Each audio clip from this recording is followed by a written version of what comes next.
politics or the bullying. What do you think we can do to make it a more equitable space? What can we actually intentionally do? I think conversation is very important. I think we get caught up in pointing fingers, we get caught up in blame games.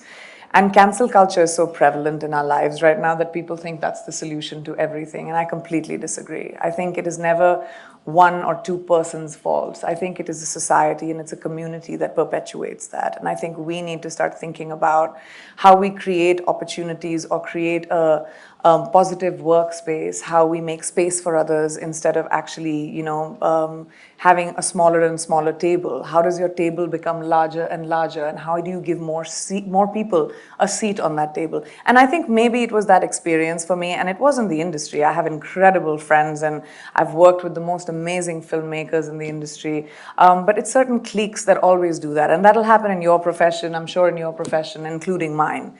And I think the conversation around creating more space for people is very important in every job, and to create a good working environment, a positive working environment with transparency, with respect. And I think respect cannot be demanded, it has to be commanded. And I think when you walk into a room, you have to walk in with a sense of self.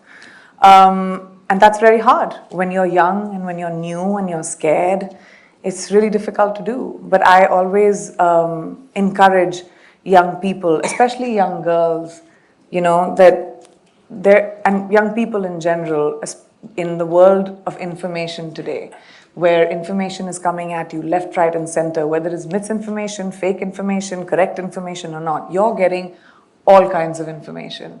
You have to really take time from your spirit and in your heart to see what actually affects you, what really moves you, what you care about.